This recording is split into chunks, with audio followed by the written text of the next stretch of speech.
Are you there, Dr. Siddharth? Yes, I'm here. Good morning, Vishal. Okay, good morning, good morning. So let me start. So hello everyone, this is Vishal Singh Negi and I'm faculty at School of Sciences, PP Savani University. And as the coordinator of the event, I welcome all the participants from India and abroad, including Sri Lanka, Canada, and USA. It is my great pleasure to introduce Dr. Jai Siddharth, who is a good friend of mine. And currently, he is working as Chief Scientific Officer at Bioseutica, Switzerland. He did his master's from Central University, Garhwal. And after that, he did his PhD from NCCS Pune. So after completing his PhD, he joined Novartis in UK. He worked there for around 3 years and 8 months. And then he moved to Nestle Institute of Health Sciences. And he worked there for 5 years and currently he is in Bioseutica. So as you can see, Dr. Siddharth has an excellent and successful career in the biotech industry. And therefore, I would like to request Dr. Jai Siddharth to share his thoughts on the topic, career paths in the biotech industry, and inspire all the participants who are attending this webinar. So Dr. Siddharth, please. So, Dr. Negi, thank you very much for the wonderful introduction and also the opportunity to interact with the students and hopefully give them some ideas about what careers are in the biotech industry. So, without wasting further time, I'll just go in for the objective, what I wish to pass on to the students today. My objective here is it is definitely not to draw a roadmap to follow. It is actually to share my experience to help enable critical thinking for the students, which eventually would help you as students to draw your own roadmap or at least narrow down the choices of your career so that you can find a path that chooses you best. Can most of you hear me and see my screen? So I did my PhD from National Center of Cell Science, University of Pune, and after this I joined Novartis, as mentioned. And also recently I completed my executive MBA from Lausanne in Switzerland. So this is kind of my background in terms of what I have studied, where I have studied, and this is what it looks like, how a typical career path looks in the industry. So I started as a postdoc in Novartis Institute of Biomedical Research, or it's known as NIBR in the UK, in 2009. And here I joined the gastrointestinal disease area. So I was trying to find drugs for gastric diseases. So here I used my background in microbiology. I set up bioinformatics. So this is something I learned after I reached there, but it was one of my passions, and I will come back to this one. I set up the molecular biology protocols and I started studying what is known as inflammatory bowel diseases as part of my postdoc program. I then moved within the Novartis organization to its headquarters in Basel, Switzerland. And here I joined a department known as Development and Molecular Pathways. Here I was exposed to big data analytics, and this is, I'm talking about 2011, 2012. Preclinical studies, histology, biomarker development. If any of the tech terms do not seem familiar to you, don't worry, we'll touch upon them later throughout the presentation. And then I became part of what is known as the Microbiome Hub. And once this was over, I decided to leave Novartis and join Nestle. And here again, I use my background both from the industry, from my PhD, and from my bachelor's to work in a range of questions related to the industry. And here I also started doing genome informatics, clinical trials, and project management. So as you can see, as my career moved ahead, I started picking up parts of management. And this is something that is inbuilt and inherent into the ecosystem in the industrial environment research. And currently, I serve as the Chief Scientific Officer for Bioseutica. Here, I'm in charge of the clinical trials, the global research and development pipelines. So all the products that would be coming to market, say 3 to 4 years from now, the budgets, labs, what kind of external collaborations we have with universities or even with independent organizations, different kind of documents that need to be submitted for different products, supporting the sales and commerce of the company, and also to innovate and to accelerate those programs. So this is in a nutshell what I have been doing, and this brings me to my next slide. that how does it look in terms of skills, what I have gained throughout. So my core background was microbiology. I evolved into microbial ecology. So this brings in the statistics and brings in the bioinformatics. This I coupled with biochemistry, bioinformatics, and now I have from the industrial side, innovation strategy, clinical trials, and innovation and translation science. So, as students, my first advice to you, as I mentioned, would be to find your ikigai. Now, ikigai is a Japanese concept and it says it's a reason for being. So, it differs. The word essentially is about having a direction or purpose in life. And trust me, if you find your, not only would you be able to find your perfect job, but you will also be really happy going to it and you would actually be very productive in society as a whole. So, how do you find your ikigai is the first question I would try to help you answer. So, Ikigai is essentially what, if you look at this document and you see the star in the center, that is what is known as an Ikigai. It is a culmination of what you love to do, what the world needs in terms of a society, what you can be paid for as a profession, and what you're really good at. So you really need to be clear to yourself as to what you love to do, what really brings the smile to your face, what you could be paid for, and what the world needs. So if you find a intersection between what you love to do and what you're good at, that would be your passion. If you find something that you're good at doing and you can be paid for, that becomes a profession. And if you find something that what the world needs and what you can be paid for, that can be a vocation. So there's a difference between profession and a vocation, because vocation does not require any formal training. You can be good at something and be paid for it without going through a formal education. However, for a profession, you need professional certifications. Similarly, if you find what you love to do and what the world needs, that becomes your mission in life.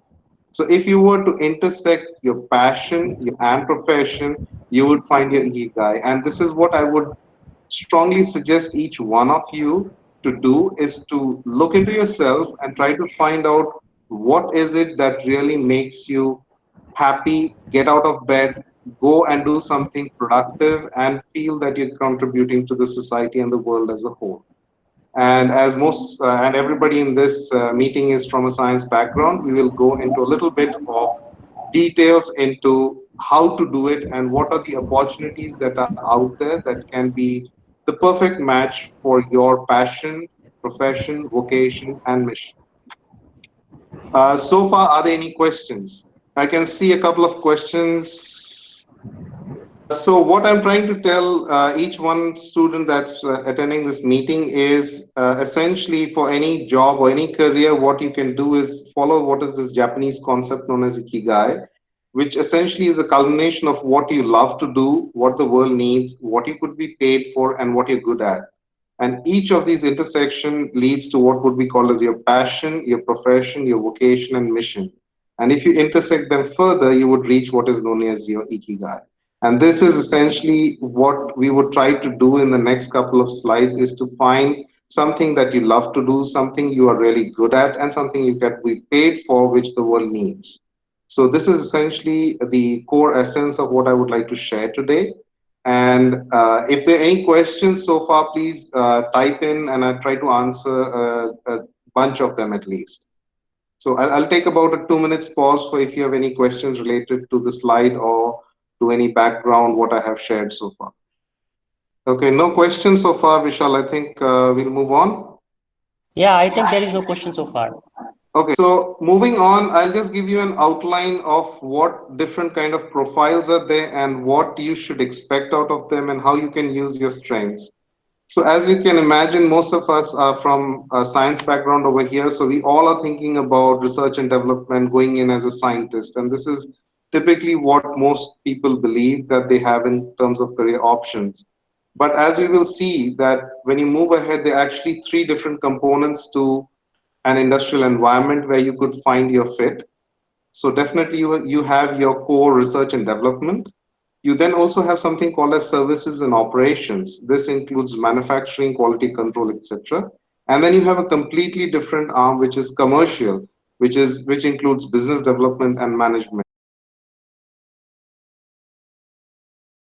So how could you get into these different streams, and what is it that makes you different that you could be part of the industry? And to answer this question, I would move to my next slide, that how do you think differently to be in the industry? What is it that you have to kind of get into your system that you would say, okay, now I'm ready for the industry? So I'll ask an open-ended question, which I have asked a couple of my students before, and I have presented this in a couple of the meetings, that how much could you sell a liter of milk for? So I know it's a very weird question. It might say, what does it have to do with my career? But please bear with me. So for example, if you could sell, in India, you could sell a liter of milk, say, for about 50 rupees. As a science student, you could ask, if I want to go to the industry, how can I look at this liter of milk and say, what could I do to increase the price of this milk, and how much could I increase it by? So, any ideas from the students so far?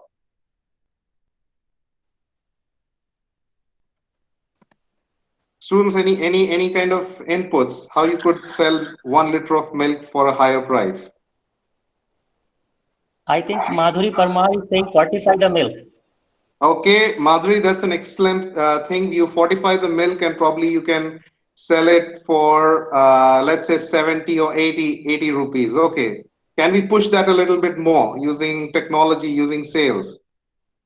So we have moved from 50 to about, say, 70 to 80. Okay, Shweta says 55. I don't know what it means, but okay, let's assume that's the price. Anybody else? Any other inputs? Okay. Increase the purity, biofortification with good networking. Okay, Vivek, that's an excellent input again. So let's go back to the slides. So we could brand it, for example. You could say this comes from Amul, or it comes from a particular brand, and you could say, okay, it is endorsed by some celebrity, I don't know, something of that sort. But that's not what we're here for. We're looking at more at tech. So we say, okay, we take that liter of milk and we add flavor to it and make something like coffee. Now it's a liter of coffee. Definitely the price is going to be higher. We perform fermentation. We make it into a liter of yogurt. Now a liter of yogurt is going to be more expensive than a liter of milk. So you have suddenly used fermentation, uh, and you can say, okay, now I have increased the cost of the milk. So how far can you go? What else can you do? Any more ideas? We are still in the 100-ish mark. How can we go further? There was a very interesting input from Harsh, for example, and also somebody previously who mentioned about purification and things like that, biofortification, things like that. So yes, how can we push it further? How about infant formula out of it? Infant formula is a little bit on the expensive side of things. So you could use different kind of technologies uh, to break down the proteins in the milk, to use different kind of proteases, digest it, and make it into infant formula. You could push it further and make it something like hypoallergenic infant formula, which is less allergenic to infants. You could then move it much ahead and use it for medical nutrition, for example. You could digest and fractionate the parts of the milk, add some more fortification, and you could use it for patients who are in the ICU. So this again increases the price. Now you're reaching about a 1,000 to 2,000 Indian rupee mark for the liter of milk you were talking about by adding technology. How much more could you push it, you think? Any industry ready? I would like to see that one person who comes up with the insight that would push it much beyond the 1,000 mark. So far we have reached the 1,000 mark together. Different flavors, make milk for people who are lactose intolerant. Fantastic, great. Increasing protein, casein, whey, yes. Okay. Special cheese, okay, cheese will still put you in the 1,000 range. Great. Okay, so I will now move this liter of milk into $1 million and above. And how can we do it? Let's take an example. Okay, we are still in the nutrition domain, so let's move it ahead. So we have gone through branding it, tech it, converting, yogurt, fermentation, and we were thinking about what final good price. So this is in the situation of COVID, if you were able to make a virus neutralizing monoclonal antibody, express it in milk of a transgenic animal, what do you think that liter of milk would cost now? So this is exactly how the industry thinks. It takes together all kind of backgrounds, all kind of possibilities, and tries to answer a relevant question today. And if you go back to that slide I talked about in Ikigai, it finds that Ikigai for what the society needs, what they're good at, what you could use from your background, and what you would love to do. Okay? So, do you agree with me that you could actually sell this 1 liter of milk if it was a bioengineered milk containing monoclonal antibodies of virus neutralizing, let's say for COVID? Do you think you could sell it for 1 million? Okay. So now we know that how the industry thinks and how you could actually start pushing the limits of technology, use your background to turn something as simple as a glass of milk, a liter of milk into something that is path-breaking, life-saving, and also really, really profitable business. So let's go a little bit back into the structure of how a typical biotech industry looks like. So you definitely have people from core R&D who are scientists into clinical trials. You have services operations, you have commercial, you have business development, and you have management. So what I want each one of you to think is to use your strengths. Essentially, for example, if somebody is very social, very outspoken, has a very good networking skill, then you probably might want to look more into the commercial side where you talk to different people about your product. So you're into business development, for example, or into sales. And you can use your science background to actually do something that you like and you're good at. Now, there are a lot of people who have innately a lot of good skills in terms of attention to detail, managing people, or being very strict, or even following the rules very, very accurately. Then, probably while you love science, you could go into quality assurance or quality control, where you could play a huge, huge role in making sure that the products that come out are exactly very nice and adhere to the actual concept by which it was designed. And if you're imaginative, if you're good at good at science in the sense in terms of innovative thinking, then you probably can be a scientist. But if you're a scientist with good skills, who can think on the feet, who can work under pressure, and loves to travel, speak different languages, then probably clinical trials is something you would want to look into. So as you can see, you can use your background and go into any of these three domains, and there will be sub specialities within these domains to get into, and you can slowly move and adapt to these roles based on your strengths and by acquiring new skills. So are you with me so far? Do you understand how all of this comes together? Because next what we're going to do is we're going to take that example of the transgenic milk, and each one of us is going to find our way in the process of taking it to market.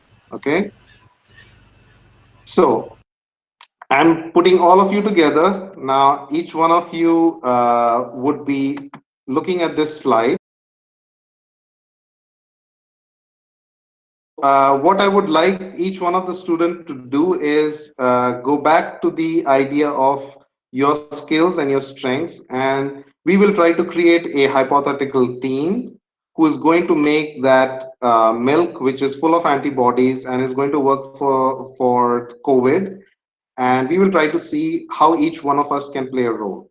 So your first group in a biotech or an industrial environment is research and development. So let's, for example, look at people who are in preclinical R&D or early discovery. This essentially means people are definitely from a science background, probably have a PhD specializing in that, and now we are talking about people with experience in antibodies, in gene cloning, in expression of proteins, purification of proteins, bioinformatics. These kind of roles would be for people who are in the early R&D discovery part.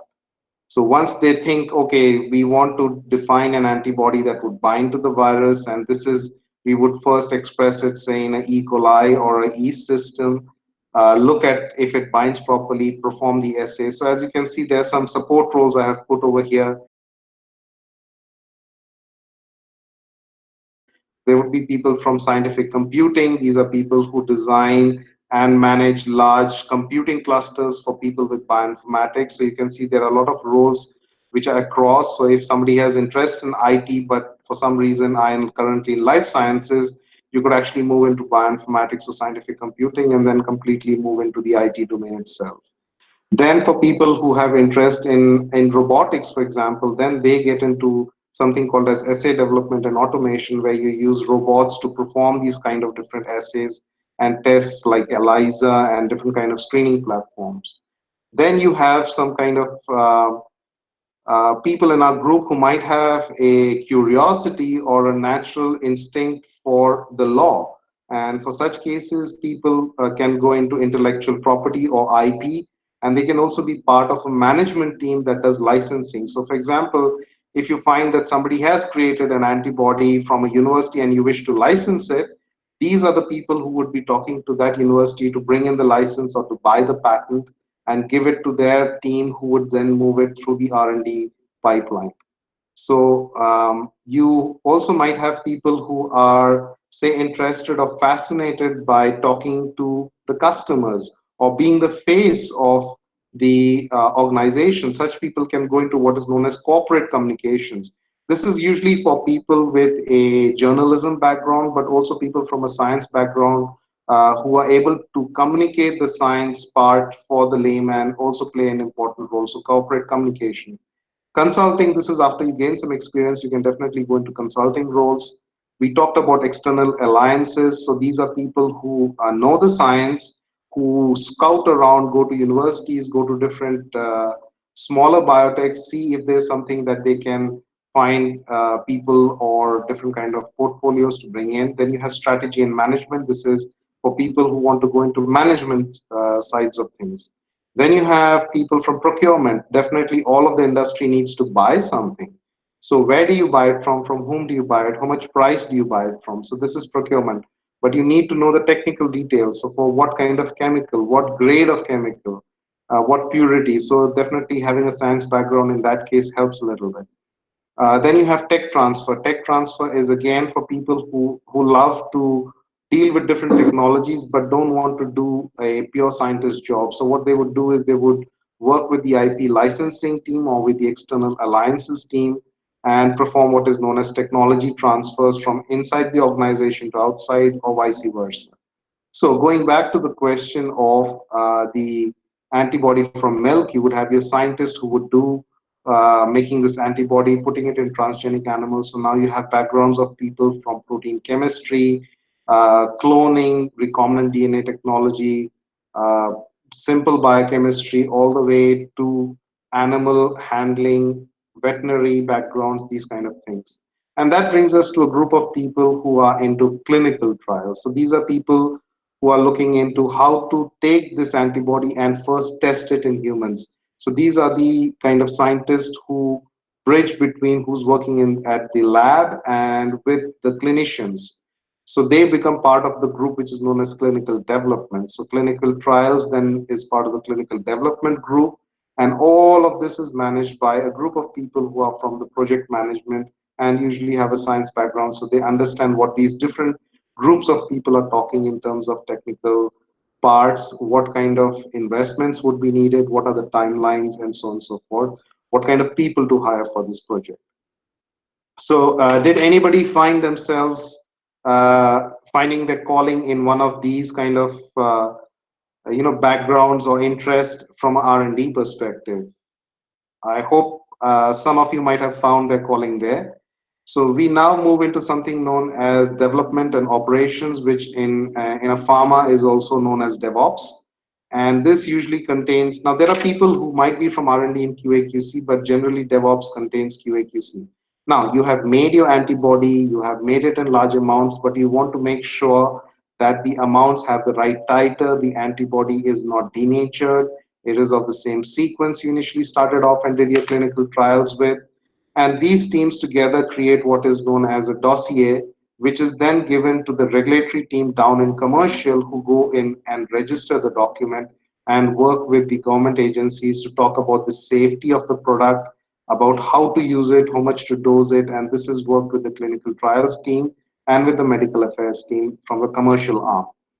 This then brings us to a group of people, as I mentioned, who are very critical about time, who love to go into attention for detail, who love to manage people, live on a deadline. This is manufacturing and operations. So these are the people who would be scaling up the purification, going in for how much to dose it, putting it inside those vials that you get your different vaccines in.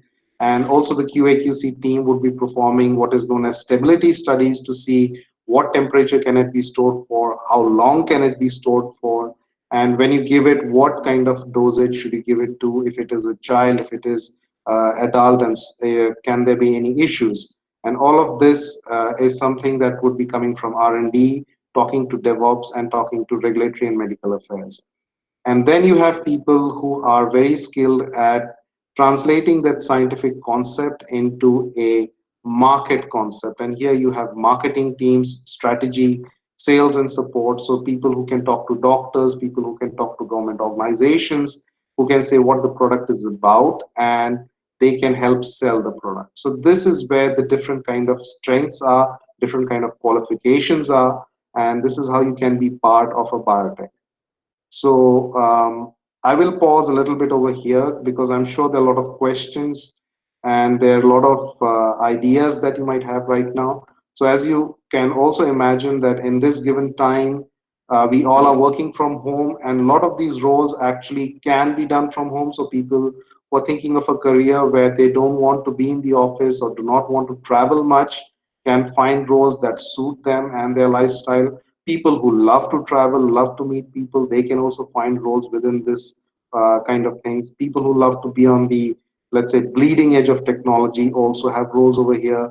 People with interest in law and management also can find roles and responsibilities within these kind of development and a to market strategy. So I'll take a pause over here and we'll start taking a few questions, and I'll try to group the questions so that I can answer thematically what kind of questions might have a similar answer. So I'll take a short break and try to answer your questions. So Nirav has a question which says, to be in the commercial sector after pursuing masters in biotech, we can do. Yes, definitely you can be in the commercial sector. What you need to do is you need to find a role more from a beginner's role, which is in the sales sector. And I'm sure Vishal is connected with one of our former juniors who's currently, I believe, with Merck and in a commercial role. So maybe you can put Nirav in touch with them and they can help share their experience, how from a master's level you can get into a purely commercial role.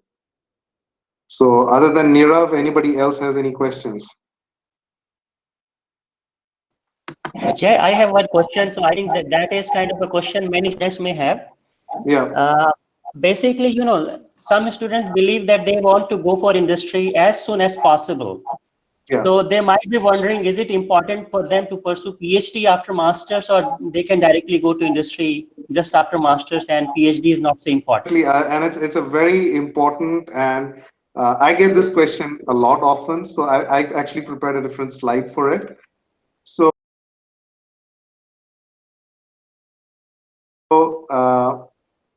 these are the different players where you could go for jobs. You can go in the pharma sector, agriculture sector, food and beverages, social and non-profit, energy sector, environment, multidisciplinary, which includes cognition, cybernetics, polymers, chemistry.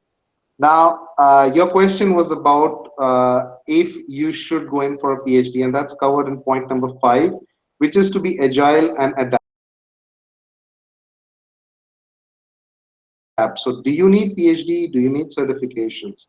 So to answer the question, I would say that depends on the role you're taking. So if you go back to the previous slide,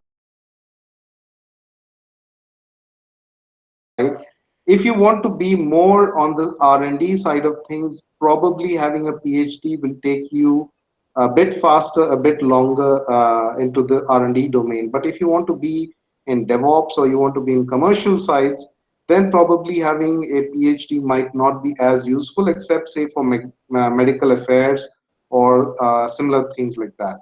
But generally, having a master's can get you from development operations to commercial very easily. R&D, you can join as a master's and you can actually move ahead. Now, this is a word of advice, and it's not meant to um, create any kind of a scare. But sometimes it can be counterproductive to have a PhD. So, for example, if you are a PhD and you try to go in for a job, at certain point in your career, people or the industry might view you as expensive.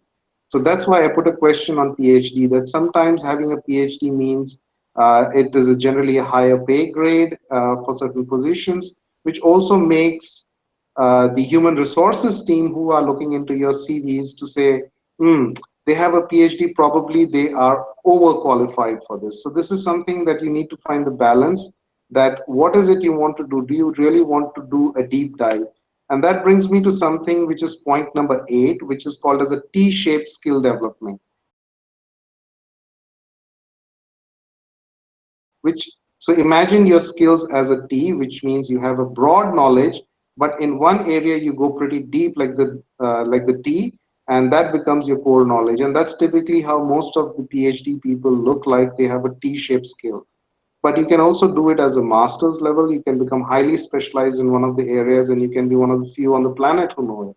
So this is something that you need to do. That do you want to do a PhD or not? Comes back to the question: which part of uh, the career path do you want to follow? R&D, DevOps, or commercial? And having or not having a PhD is something that you need to think from a long-term perspective, because a lot of the industries also offer opportunities to do the PhD while you're at your job. And also, a lot of people are known to take breaks, go back to the academia, and do a PhD when they feel the time is right. Because the sooner you join a job, the more experience you will have. The more experience you have, the higher you climb, and that follows.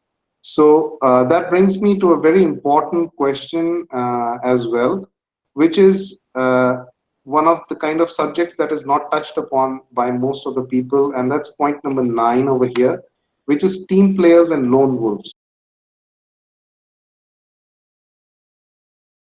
Now, what I mean by this is people who like to work alone and people who like to work as a part of a team.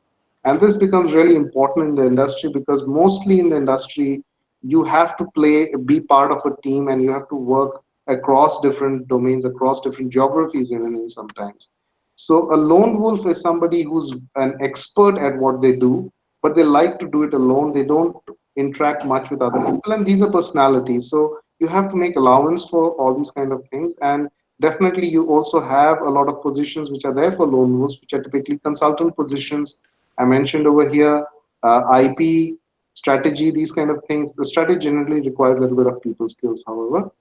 So that brings me to the point that you should script your own success. You should know what your skills are, what your strengths are as a person. And I always believe in this saying that some rules are meant to be bent and some to be broken. So that's kind of what you should have in mind while you are setting the path for your background.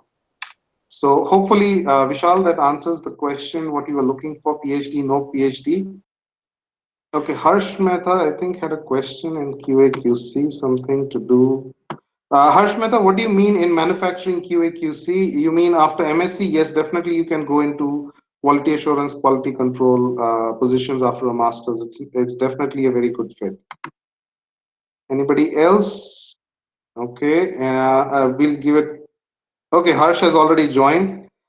Dhananjay has a question, which is better MSc or an MBA. So, if you want to go into the scientific side of things, a MSc is good. If you want to go into the management part of it, an MBA is good. But generally, I would suggest to do an MBA after some experience, or perform an executive MBA later on, because what happens is, as I mentioned, that sometimes having a little bit of experience and going into your MBA is more useful, because you can pick and choose those parts of the MBA that is more useful for you as a management in the biotech sector. Okay, what position can we start working in a lab after masters in microbiology? So I have not put in what is known as a career graph, but generally this is how it starts. You have entry level lab positions. This is generally for bachelor's level. And then you have what are known as experienced lab managers or what we call as junior scientists. These are generally for master's level. And then you have a scientist or entry level scientist. This is usually experienced MSc or early PhD. And after this, you become a scientist, a senior scientist, and so on and so forth, and you move ahead. What is the best university to do the MSc through PhD related in biotechnology? So this is a question from Sunit. Sunit, what I would suggest is if we go back to the slides, you would see that there are different kind of backgrounds, which is pharma, agriculture, food, social, energy, so on and so forth. So what you really need to do is you wish to get into a university that specializes in it, and I would stress at this point something which is at point 3 over here, which is know how to get noticed, which is visibility, lineage. Lineage means which university have you done your PhD or your master's from and experience. So you generally want to find a university that has programs or that has already collaborations with the industry or have ongoing programs. And if you go to such universities, you would be doing something very specific that the industry requires, and also the professors over there would be able to give you insights about what is it that the industry needs, not only today but in the coming couple of years, and you can polish your skills to become relevant to that industry. So definitely lineage helps in that way, because you have a lot of professors who are consultants to the industry or do works, different kind of work packages for the industry, and here having a lineage from them would definitely help, and also for your visibility. So for example, if you want to do food technology, then there are a couple of good universities in, for example, in Gujarat. If you want to do for more for medical, then you probably want to go north, maybe towards Chandigarh side, towards Delhi, or towards even Mumbai. And you would find different universities specialize in different domains of agriculture or pharma. So if you go to those specialized universities, then you have a much better network, a much better lineage to get into those sectors. So Sunit, I hopefully that answers your question. Anybody else has questions? I see a question coming from Nirav that what are the crucial factors to be taken before being in MBA? Is there any specific biotech MBA degrees? Can we do it by distance learning? Nirav, to answer your question, it is a two-edged sword to be on biotech MBAs. And I would go back to my slide over here. When I was mentioning T-shaped skills, I did mention something which is known as agile and adapt. Because as you can imagine, the industry and the world as such right now, if you learn a skill today, tomorrow it might become irrelevant, or people might have moved to a different technology. So one of the things that you need to have in your core while looking into the industry is you need to have the ability to be agile, which means to be moving fast, learning fast, adapting fast. And this is something that comes back to your question that do you want to do a specific on an MBA in the medical sector? So, for example, I did my MBA from technical university in Lausanne, which is what would be the Indian equivalent of an IIT, and they had a specific MBA program for medical technology and for pharma. Unfortunately, it's not available online, but I'm sure you can find these things. But more and more as things are going on the certification levels, as you can know, a lot of courses are getting online.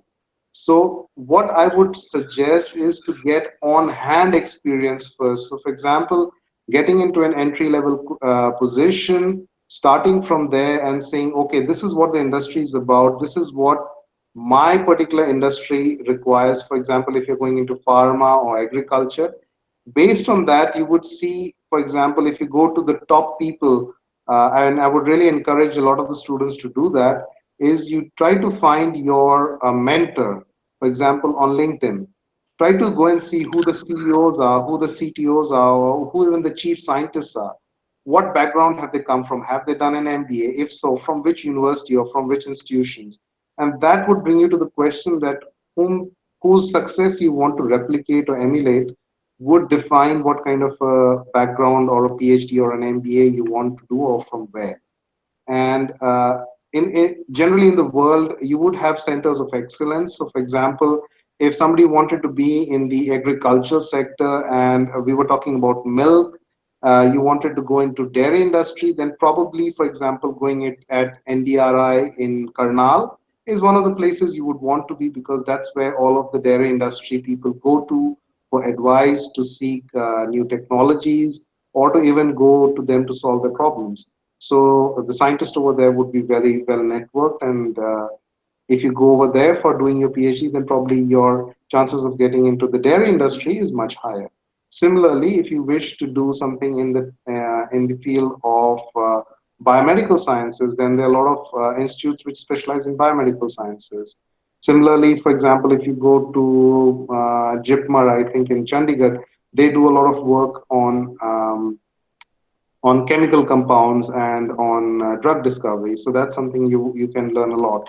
Similarly, if you wanted to go and study more about antibodies and you want to do deep PhD, then probably looking at National Institute of Immunology at Delhi would put you more on the immunological vaccine side of things. So there are different specializations. For example, I did my PhD from National Center of Cell Science in Pune, and they specialize in oncology and cell signaling, which is more on the drug discovery things.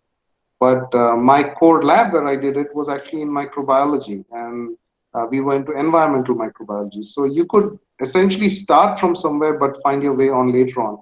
But that depends on the core ability of you to be agile, to adapt and pick up new skills as you go along. And for this generation of scientists that are here today talking, it's very, very important that you be agile, you adapt, and definitely having experience in computational methods is something that is definitely going to take you a long way ahead. So knowing some mathematics, knowing some statistics, knowing some programming skills definitely puts you in a very, very good situation from an industry perspective. So I hope I answered this question satisfactorily for Harsh and for Nirav. There's a question from Bharat. How far it is difficult to get a job in an industry at a foreign country? What additional skills may additionally require or different from India? So, Bharat, for example, I joined the industry directly from India, so it's very much possible. But what you need to do is you need to be at the right place at the right time with the right skill set. So at that point, thankfully, what I was doing was relevant, and this is what networking is about. If you wish to join an industry, you need to know which industry. You need to be really clear about which industry you want to join. Read their papers, read what kind of products they're doing, and this would give you an idea about what kind of skill sets are needed to join that company. So generally, by having that and working in a similar industry in India would put you in a better position to join an industry external. Now, I would put in a note that if you are coming from India, the issue is not going to be your skill set. The issue is the rules and regulations of getting into the country. So getting a work permit or a job permit into the country is more of a barrier than what it is to actually find the job. So, for example, a lot of people do this, that they go, for example, to countries like US on an academic visa and then try to find a job in the industry, which is far more easier than directly trying to find a job in the industry while sitting in India, because those kind of details is what you need to know when you're transiting. So if you want to get an industry job in a foreign country, I would suggest you go at least for a student transfer program, or even a PhD or some early research program in the country. For example, if you want to go to Germany, there's these DARD fellowships and things like that, which are exchange programs where you can enter the country. And once you're in there, you can find a lab that is more working with the industry and thus find your way into the industry. So hopefully, Bharat, that kind of answers what kind of ways are there to go. I would say it is a little bit difficult, yes, honestly, to go directly into an industry position without any experience. in a foreign country is definitely is something that is going to be difficult. But if you are already in an industry within India, and nowadays you would see that there are a lot of multinational companies in India, you can move internally within these organizations. For example, if you join Novartis in Hyderabad, then internally you do have the opportunity to move to Novartis globally. Similarly, if you want to be in the enzyme things, Novozymes has their offices. And a lot of the pharma companies are now moving into India for manufacturing. You can enter them and internally move into different locations. And this is actually viewed very positively from the industry, that you know the industry more and you have traveled to different locations and you have gained experience. And it's very important that you gain this experience. So this is what I've talked about in point number 6, which is mobility for experience. So the more mobile you are, the better you are. There are chances of you doing in the industry. So being mobile, being able to move to different geographies would not only get you experience, but also move you up the ladder of success much faster. Uh, Hitisha Joshi has a question: how can we build a career in bioinformatics? Okay. Uh, for the bioinformatics, you have a very clear-cut path. What you need to do is you need to pick up which kind of bioinformatics you want to do, because bioinformatics is pretty large. So what I would suggest is uh, please try not to get into just programming or just using scripts and putting them together. First, try to do something which is more on the statistical part of things so that you understand the mathematics behind it. That would actually give you a much longer career in bioinformatics. Once you understand the mathematics behind it, you can get into what you call as programming. You can pick a couple of language skills, which is generally nowadays it's Python, for example. And you can go in for data analytics, which is coming from different platforms. It can be genomics, it can be proteomics, these kind of things. Also clinical data, for example, and how to put clinical data together. Machine learning is one of the things that's coming in today. But machine learning, again, is purely just statistics and correlations and things like that. So unless you are very good at mathematics or very, very good at coding, bioinformatics is something that you might hit saturation in about 4 to 5 years career time. So you need to continuously upgrade your skill set. So what you need to do is you need to get some certification courses, which is usually very helpful. And what you can do is you can work with some of the academic groups, analyze the data for them, and publish with them. So this gives a credibility to your bioinformatics skills. So publishing puts you in the place of visibility, which we talked about in point number 3, how to get noticed. And also the labs, the lineage, and the experience. These 3 things would be touched upon. So really, if you were to do bioinformatics, just getting certificates is not going to get you really far unless you're really lucky.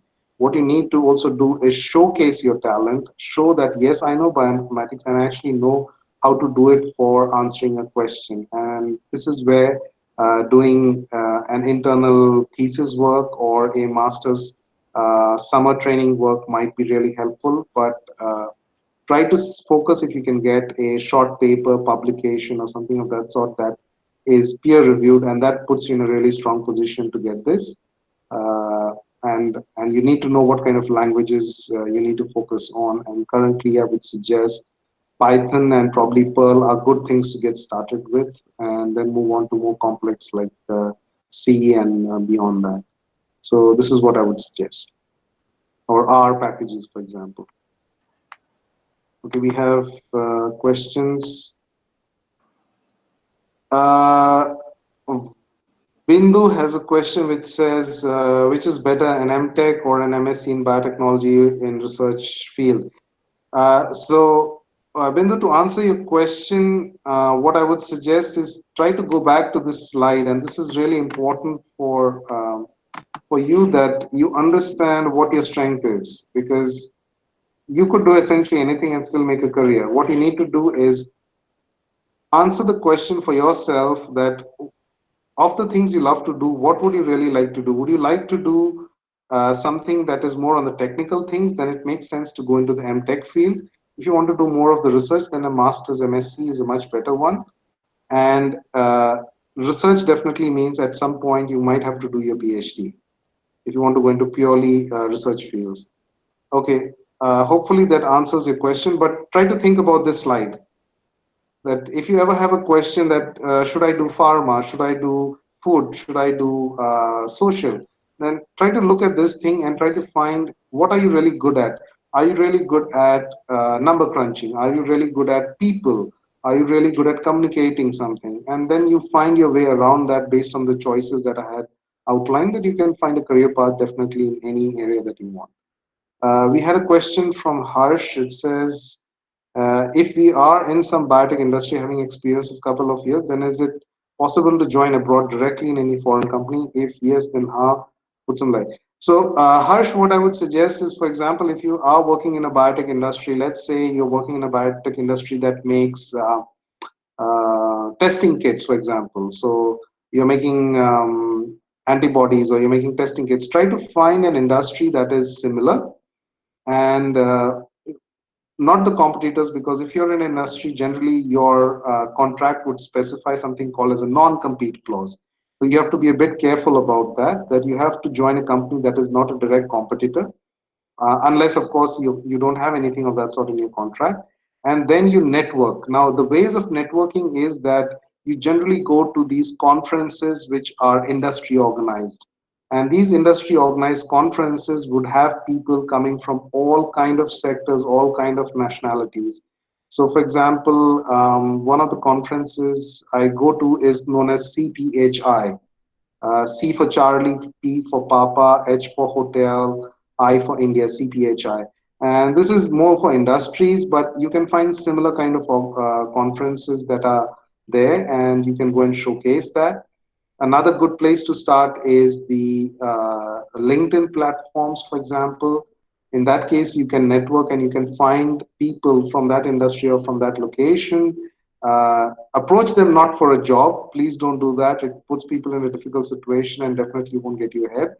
Ask for them for advice, see what they have done, and keep in touch with them, and do things like post yourself. You have to kind of brand yourself by posting what you have done or what you're doing, and this usually shows up in the feed of people, and I've seen a lot of people find jobs because of that. For example, feeding different topics, for example, about what is going on currently in the research area for the topic of the industry. So if you're in the diagnostic domain and you say this is a new technology and this is what I found, it shows that you're keeping ahead with the recent technologies. It shows that you are interested, and this then kind of filters out into your network, and you become what is known as a not a key opinion leader, but an impression person. So this is how you kind of subconsciously put yourself in the minds of people, and next time they have a job opportunity for such a position, then they would say, "Oh, I remember this person used to post a lot. Maybe they know a lot about it. So let me reach out to them." And that's how a lot of people join and find jobs. So being active on the social media platforms, I'm not talking about doing TikTok videos. Maybe that helps for some people, but generally being on LinkedIn, posting blogs, and working on these kind of things would help you connect. Also, very importantly, reach out to your alumni. There would be a lot of your seniors who are in the industry who can put you in touch with people and who can help you connect with the right people. And this is something that can be uh, used very positively, or even asking your professors to put you in touch with these kind of industries would be helpful.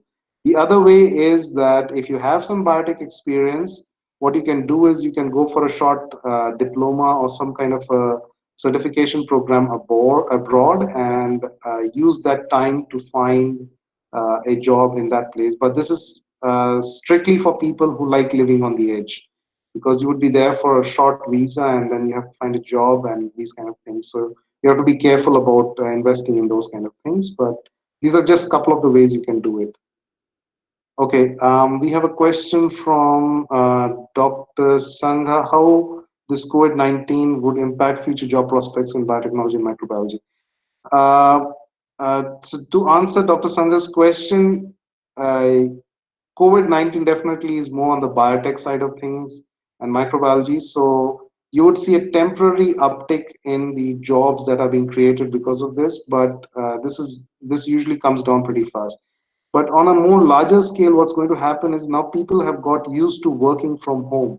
So a lot of the positions, a lot of the experiences, and a lot of these career paths that I mentioned in my slide deck would now start moving into a more home-based or work from home kind of role.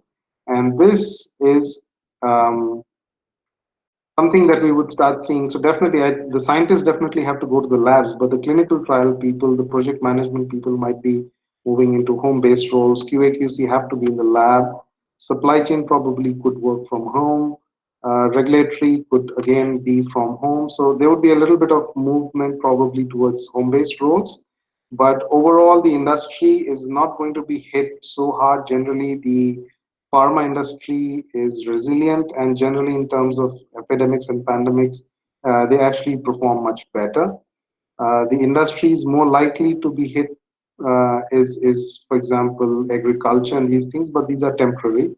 So on the job side of things, if you're good at what you do, people will find you and they will find an opportunity for you. So what I would suggest is focus on being agile, focus on being adaptable, and get the right certifications to find your ikigai or find your sweet spot and move from there.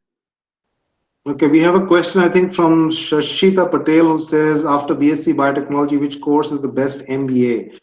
Shashita, if you want to do an MBA, you're talking about management. And if you're talking about management, I would suggest the top management schools can do that. There's no specific biotechnology MBA I'm aware of in India. So you'd have to go through the usual route of CAT and do your MBA.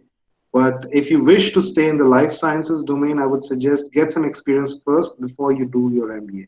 That would take you a long way and also make you more industry job ready for that. I think there is one question from Wrinkle Solanki who says, after BSc Microbiology, MSc, MLT course is best.